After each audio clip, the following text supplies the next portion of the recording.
Director, I mentioned in my opening statement the southern border and the challenges that we've had at the border. I mentioned a member of ISIS. I mentioned a NBC News report about an individual that was on the terrorist watch list that was released.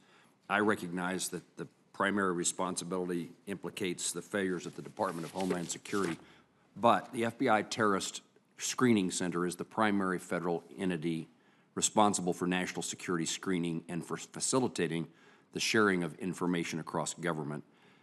Do these cases reflect a breakdown in our efforts to ensure that all government partners have full, actionable information they need to protect our citizens from terrorism? So I'm not sure I can discuss specific examples, but let me try to get at your question this way.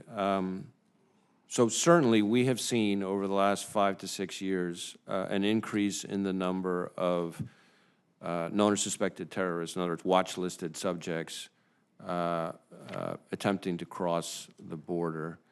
And that is of concern, and that's where there's a lash-up between the TSC and CBP at the border that I think in general works pretty well. The bigger problem, in my view, is twofold. One, individuals who, when they come in, are either armed with fake documents or snuck in some way, or, and this is very important, individuals for whom there's not enough derogatory information in the intelligence community to watch list them yet. So let me just unpack that a little bit, because this is an important point, because it kind of goes to what Senator Collins was asking me about, and it may relate a little bit to your other hat on the Senate Intelligence Committee. So as we collect collectively across the intelligence community and with our partners less information about foreign terrorists overseas, there's less information to be had about who the people coming into this country are, which then means... Would you say that sentence again? I missed the first part of the sentence.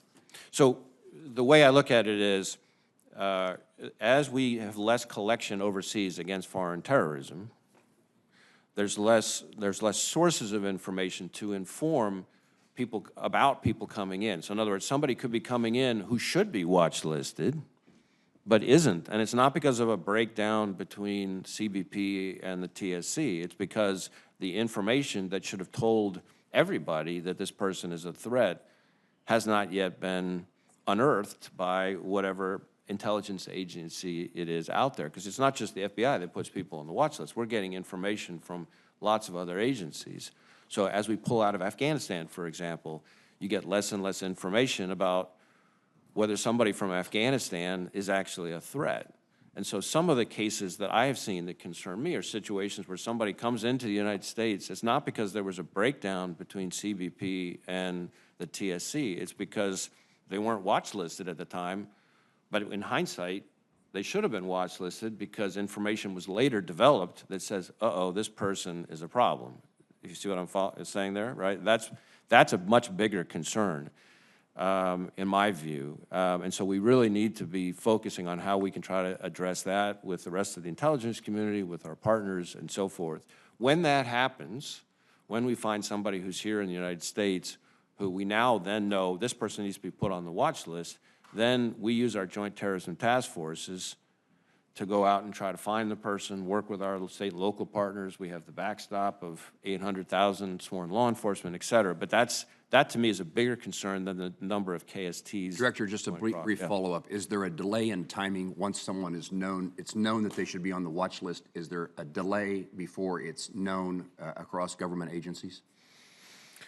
I don't know about delay. I mean, there's an interagency process. How long does it take? I think it varies is the short answer. I mean, it's not just the FBI can snap its fingers and put somebody on the list. There's an interagency, very rigorous process to protect civil liberties and other things to put somebody on the watch list. But once they're on the watch list, there's pretty much instantaneous notification to the relevant parties. Yeah.